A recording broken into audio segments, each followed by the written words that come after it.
Welcome to my YouTube channel. स्वागत है मेरे यूट्यूब चैनल के ऊपर। आज एक और पोस्ट का पोस्टमार्टम लेके अपन हाजिर हैं। एक सनातन विरोधी की इस पोस्ट को आप देखिए। इसके अंदर ये सनातन विरोधी कह रहा है कि लोग कहते हैं किस्मत भगवान लिखता है, तो भगवान ने छोटी बच्ची को किस्मत में बलात्कार लिखा तो भगवान को शर्म नहीं आई क्या? धर्म का विरोध करने से पहले धर्म के बेसिक कॉन्सेप्ट तो समझ लो भाई। ये इसमें कह रहा है किस्मत भगवान ने लिखी। रामचरितमानस इससे कुछ अलग कह रही है। रामचरितमानस कह रही है कर्म प्रधान विश्व करी राखा, जो जस करे तस फल जागा। तो इस चौपाई के अनुसार भगवान किसी किस्मत नहीं लिखते हैं। जो व्यक्ति सुख या दुख प्राप्त करता है वो अपने कर्मों के अनुसार प्राप्त करता है। ये श्री रामचरितमानस कह रही है। इसके सिवा 5वें अध्याय के अंदर श्रीमद् भगवद गीता का जो 14वां श्लोक है वो भी बहुत महत्वपूर्ण। न कर्तृत्व न कर्माणि लोक सजति प्रभु, न कर्मफल संयोग स्वभावस्तु प्रवर्तते। ईश्वर न तो मनुष्यों के कर्मों की, न कर्तापन की और न उन कर्मों के फल के संयोग की रचना करता है। प्रत्येक व्यक्ति अपने स्वभाव के अनुसार ही कार्य कर रहा है। तो सबसे पहली बात तो ये समझो कि हमारे सनातन धर्म में, हिंदू धर्म में एक सिंपल सा सिद्धांत है। प्रत्येक मनुष्य अपने स्वभाव के अनुसार कर्म कर रहा है, उसके अनुसार फल प्राप्त कर रहा है और ईश्वर उस व्यक्ति के कर्मों का, कर्तापन का और कर्मों के फल का कोई रचना नहीं करते हैं। ये स्वाभाविक प्राकृतिक रूप से हो रहा है। ये सबसे महत्वपूर्ण बात है। जब किसी इंसान के साथ कुछ गलत हो रहा है तो जिसने गलत किया वो तो अपने कर्मों की सजा भुगतेगा। व्यवस्था है, समाज है।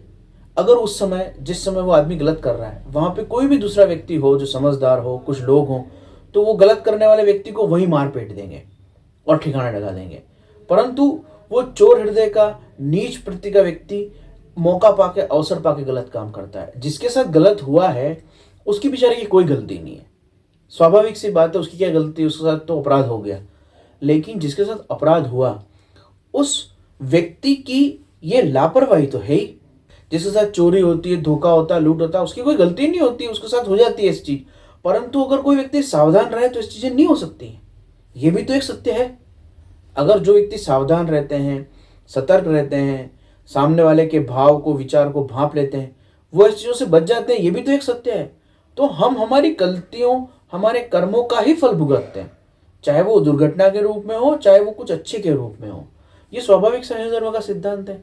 इसलिए जब आप ये बात कहते हैं कि ईश्वर को शर्म नहीं आई, ऐसी किस्मत लिखते हैं, शर्म आपको आनी चाहिए ऐसा सवाल उठाते हुए, क्योंकि आपको धर्म के तत्व का ज्ञान ही नहीं है, आपको धर्म का विशेष रूप से अध्ययन ही नहीं है और आप बस बोल रहे हो अपने बोलने के लिए। बिना मतलब की बात बोल रहे हो आप, जिस बात का कोई मतलब नहीं है। न तो कोई लॉजिक है उसके अंदर, न कोई तत्व है उसके अंदर।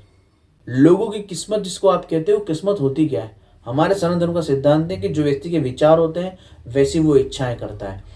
जैसे विचार और इच्छाएं करता है वैसे वो कर्म करता है। जैसे कर्म करता है वैसी आदत बनती है और जैसी आदत बन जाती है, जैसे कर्म, विचार, संस्कार बन जाते हैं, वैसा ही धीरे धीरे आगे समय में जाकर प्रारब्ध भाग्य, किस्मत बन जाती है। तो हमारे यहाँ ऐसा कोई सिद्धांत है ही नहीं, ये कोई बैठे बैठे किस्मत आपकी लिख के भेज रहा है।